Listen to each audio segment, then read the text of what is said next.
Hi ಎಲ್ಲರಿಗೂ, welcome to my Hazel Locks. ಇವತ್ತು ನಾನು ಡಿಫ್ರೆಂಟ್ ಆದ ಇಡ್ಲಿ ತೋರಿಸ್ತೀನಿ ನಿಮಗೆ. ನೋಡಿ, ಇದು ಏನಂತ ಗೊತ್ತಾ? ಇದು ನೈಲನ್ ಸಾಬುದಾನ. ನೋಡಿ, ಅದು ಈ ಥರ ಇರುತ್ತೆ, ಕ್ರಿಸ್ಟಲ್ ಥರ ಇರುತ್ತೆ. ಸೈಜ್ ಇದೇ ಸೈಜ್ ಇರುತ್ತೆ. ಅದು ನೈಲನ್ ಸಾಬುದಾನ ಅಂದರೆ ಶಾಪಲ್ಲಿ ಎಲ್ಲಾದರೂ ಸಿಗುತ್ತೆ. ಇದು ನಾವು ನಾರ್ಮಲಿ ಯೂಸ್ ಮಾಡ್ತೀವಲ್ಲ, ಆ ಸಾಬುದಾನ. ನಾನು ಇದನ್ನೇನು ಯೂಸ್ ಮಾಡೋದಿಲ್ಲ. ನಾನು ಎರಡರಲ್ಲಿ ಇರುವ ಡಿಫ್ರೆನ್ಸ್ ತೋರಿಸ್ಬೇಕಂತ ನಾನು ತಗೊಂಡಿದ್ದೀನಿ ಅದನ್ನು. ನೋಡಿ, ಇದೆಷ್ಟು ಚಿಕ್ಕದಾಗಿದೆ.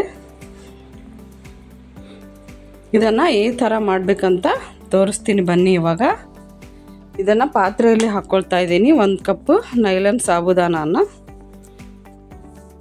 ಮತ್ತು ಸೇಮ್ ಅದೇ ಕಪ್ ಅಳತೆಯಿಂದ ಇಡ್ಲಿ ರವೆ ತೊಗೊತಾ ಇದ್ದೀನಿ ನಾನು. ನೋಡಿ, ಅದೇ ಪಾತ್ರೆಯಲ್ಲಿ ಇದನ್ನು ಕೂಡ ಹಾಕ್ಕೊಳ್ತಾ ಇದ್ದೀನಿ. ಇದನ್ನು ಎತ್ತಿಡ್ತಾ ಇದ್ದೀನಿ. ಇದನ್ನು ನೀರು ಹಾಕಿ ಚೆನ್ನಾಗಿ ತೊಳಿಬೇಕು 2 ಟೈಮ್ಸ್, ಮಿಕ್ಸ್ ಮಾಡಿ. ನೋಡಿ, ಮತ್ತು ಅದೇ ಸೇಮ್ ಕಪ್ಪಿಂದ ನಾನು 1 ಕಪ್ ಮೊಸರು ತೊಗೊಂಡಿದ್ದೀನಿ. ಇದು ಭಾಳ ಹೆಲ್ದಿ ಕೂಡ. ನೋಡಿ, ಇದನ್ನು ನೀರು ಹಾಕಿ 2 ಟೈಮ್ಸ್ ಚೆನ್ನಾಗಿ ತೊಳ್ಕೊಬೇಕು.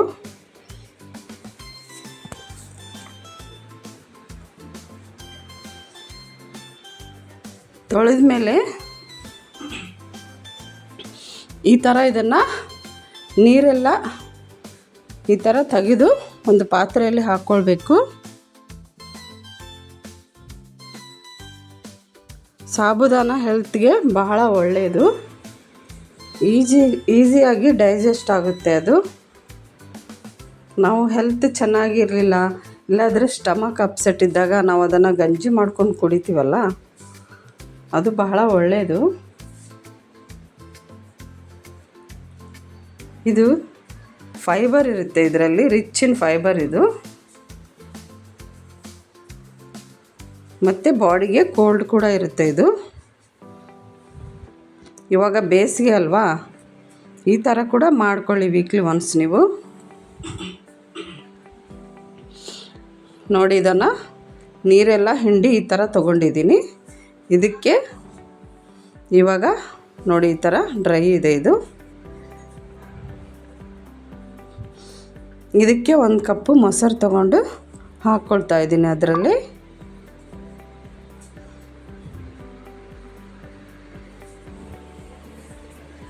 ಇದನ್ನು ಚೆನ್ನಾಗಿ ಮಿಕ್ಸ್ ಮಾಡಿ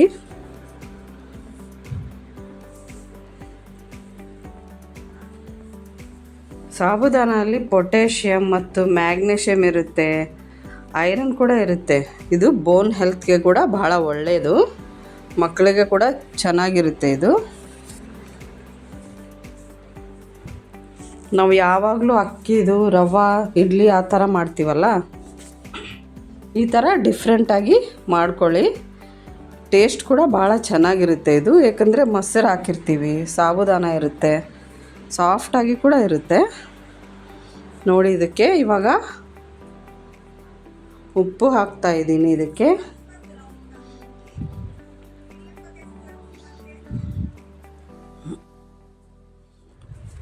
ನೀವು ಕೂಡ ಟ್ರೈ ಮಾಡಿ ನೋಡಿ. ಇದನ್ನು ಚೆನ್ನಾಗಿದ್ದರೆ ನನಗೆ ಮೆಸೇಜ್ ಮಾಡಿ, ಕಮೆಂಟ್ ಮಾಡಿ. ನಿಮಗೆ ಲೈಕ್ ಆದರೆ ನಿಮ್ಮ ಫ್ಯಾಮ್ಲಿ ಆ್ಯಂಡ್ ಫ್ರೆಂಡ್ಸ್ ಜೊತೆ ಶೇರ್ ಮಾಡಿ.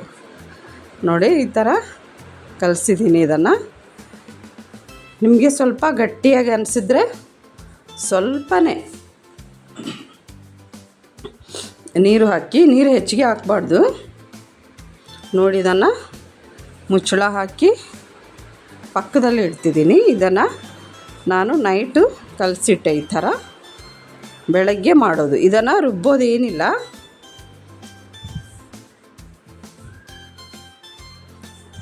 ನೋಡಿ ಈ ಥರ ಮುಚ್ಚಳ ಹಾಕಿ ಇಡೋದು ಅಷ್ಟೇ. ಬೆಳಗ್ಗೆ ಎದ್ದ ಕೂಡಲೇ ಡೈರೆಕ್ಟಾಗಿ ಇಡ್ಲಿ ಪಾತ್ರೆ ಇಟ್ಟು ಮಾಡೋದು. ನೋಡಿ ಇವಾಗ ಇಡ್ಲಿ ಪಾತ್ರೆ ಗ್ಯಾಸ್ ಮೇಲೆ ಇಟ್ಕೊಂಡಿದ್ದೀನಿ, ನೀರು ಹಾಕಿ ಬಿಸಿ ಇಟ್ಕೊಂಡಿದ್ದೀನಿ. ನೋಡಿ ಅದು ಈ ಕನ್ಸಿಸ್ಟೆನ್ಸಿಯಲ್ಲಿದೆ. ಸ್ವಲ್ಪ ಇದಕ್ಕೆ ನೋಡಿ ಭಾಳ ಗಟ್ಟಿ ಅನ್ನಿಸ್ತಾ ಇದೆ ನನಗೆ, ಏಕೆಂದರೆ ಅದು ರವೆ ಮತ್ತು ಸಾಬುದಾನ ಸ್ವಲ್ಪ ಉಬ್ಬುತ್ತೆ ಅಲ್ಲ, ನೈಟೆಲ್ಲ ಇಟ್ಟಿದ್ದೀವಿ. ಸ್ವಲ್ಪ ಅಡುಗೆ ಸೋಡಾ ಹಾಕ್ತಾಯಿದ್ದೀನಿ ಇದಕ್ಕೆ.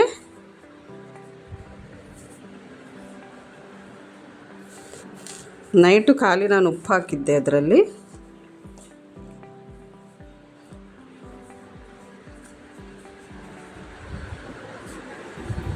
ಸ್ವಲ್ಪ ಇದಕ್ಕೆ ಇವಾಗ ಮೊಸರು ಮತ್ತು ಅದರಲ್ಲಿ ಸ್ವಲ್ಪ ನೀರು ಹಾಕ್ತಾಯಿದ್ದೀನಿ. ಸ್ವಲ್ಪ ಭಾಳ ಗಟ್ಟಿಯಾಗಿ ನೀರು ಮೊಸರು ಹಾಕ್ಕೊಂಡು ಮಿಕ್ಸ್ ಮಾಡ್ಕೊತಾ ಇದ್ದೀನಿ ಇದಕ್ಕೆ. ನೋಡಿ ಈ ಥರ ಕಲಿಸ್ಕೊತಾ ಇದ್ದೀನಿ. ಇದು ಈ ಕನ್ಸಿಸ್ಟೆನ್ಸಿ ಇರಬೇಕು. ಹೆಚ್ಚಿಗೆ ಗಟ್ಟಿಯಾಗಿ ಕೂಡ ಇರಬಾರ್ದು, ನೀರಾಗಿ ಕೂಡ ಇರಬಾರ್ದು. ನೋಡಿ ಈ ಥರ ಮಿಕ್ಸ್ ಮಾಡ್ತಾಯಿದ್ದೀನಿ ನಾನು. ಇದನ್ನು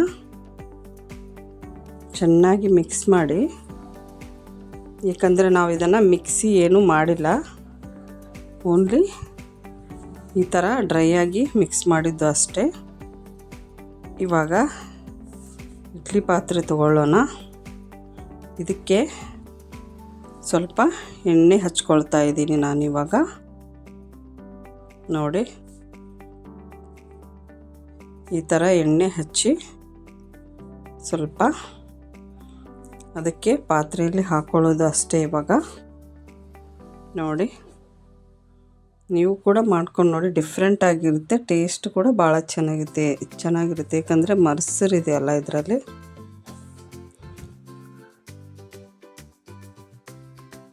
ಇದನ್ನು ಪಾತ್ರೆಯಲ್ಲಿ ಹಾಕಿ ಒಂದು 20 ರಿಂದ 25 ನಿಮಿಷ ಇಡೋಣ.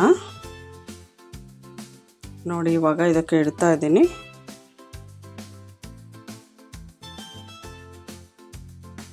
ನೀವು ಕೂಡ ಮಾಡಿ ನೋಡಿ, ನಿಮಗೆ ಕೂಡ ಭಾಳ ಇಷ್ಟ ಆಗುತ್ತೆ. ಮಕ್ಕಳು ಕೂಡ ಭಾಳ ಇಷ್ಟಪಟ್ಟು ತಿಂತಾರೆ. ಭಾಳ ಸ್ಪಾಂಜಿಯಾಗಿ ಆಗುತ್ತೆ ಇದು. ನಿಮಗೆ ಇದನ್ನು ಮಾಡಿದ ಮೇಲೆ ತೋರಿಸ್ತೀನಿ ನಿಮಗೆ ಈ ಥರ ಆಯಿತು ಅಂತ. ಭಾಳ ಮೃದುವಾಗಿ ಆಗುತ್ತೆ ಇದು. ನೋಡಿ ಇದನ್ನು ಕೂಡ ಇಡ್ಲಿ ಪಾತ್ರೆಯಲ್ಲಿ ಇಟ್ಟಿದ್ದೀನಿ ನಾನಿವಾಗ. ಇದನ್ನು ಲಿಡ್ ಹಾಕಿ 20 ರಿಂದ 25 ನಿಮಿಷ ಸಿಮ್ಮಲ್ಲಿ ಇಟ್ಟು ಇಡೋಣ. ನೋಡಿ ಇವಾಗ ನಾನು ಗ್ಯಾಸ್ ಸಿಮ್ಮಲ್ಲಿ ಇಟ್ಟಿದ್ದೀನಿ. 20 ಮಿನಿಟ್ಸ್ ಆಯಿತು. ಇವಾಗ ನೋಡೋಣ ಆಯ್ತೇನೋ ಅಂತ. ಇವಾಗ ಆಯಿತು, ಗ್ಯಾಸ್ ಆಫ್ ಮಾಡ್ತಾ ಇದ್ದೀನಿ. ನನಗೆ ಗೊತ್ತು ನೀವು ಪಕ್ಕದಲ್ಲಿರೋ ಮಾವಿನಕಾಯಿ ಕೂಡ ನೋಡ್ತಾ ಇದ್ದೀರಿ ಅಂತ. ನಾನು ಅದರಿಂದ ಕೂಡ ಇನ್ನೊಂದು ಟೇಸ್ಟಿಯಾದ ರೆಸಿಪಿ ತೋರಿಸ್ತೀನಿ ನಾನು. ನೋಡಿ ಇದನ್ನು ತೆಗೆದು ಪಕ್ಕದಲ್ಲಿ ಇಟ್ಕೊತಾ ಇದ್ದೀನಿ. ಸ್ವಲ್ಪ ತಣ್ಣಗಾದ್ಮೇಲೆ ಇದನ್ನು ತಕ್ಕೊಳ್ಬೇಕು. ಈಸಿಯಾಗಿ ಬರುತ್ತೆ. ನೋಡಿ ಇವಾಗ ತಣ್ಣಗಾಯ್ತು, ಸ್ವಲ್ಪ ತೆಗೆದಿಟ್ಕೊಂತೀನಿ.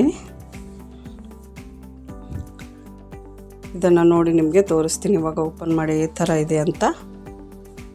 ನೋಡಿ ತುಂಬ ಸಾಫ್ಟಾಗಿ ಸ್ಪಾಂಜಿಯಾಗಿ ಇದೆ. ನೋಡಿ ಈ ಥರ ಬಂತು ಅದು. ನೀವು ಕೂಡ ಟ್ರೈ ಮಾಡಿ ನೋಡಿ ಒಮ್ಮೆ ಇದನ್ನು. ಈ ವಿಡಿಯೋ ಲೈಕ್ ಆದರೆ ನಿಮ್ಮ ಫ್ರೆಂಡ್ಸ್ ಜೊತೆ ಶೇರ್ ಮಾಡಿ, ನನ್ನ ಚಾನಲ್ ಸಬ್ಸ್ಕ್ರೈಬ್ ಮಾಡಿ. ಇದನ್ನು ಚಟ್ನಿ ಜೊತೆ ಮತ್ತು ಸಾಂಬಾರ್ ಜೊತೆ ಸರ್ವ್ ಮಾಡ್ಕೊಳ್ಳಿ. ಮತ್ತೆ ನಿಮ್ಮ ಫ್ಯಾಮಿಲಿಯವ್ರು ಕೇಳ್ತಾರೆ ನೋಡಿ. Thank you.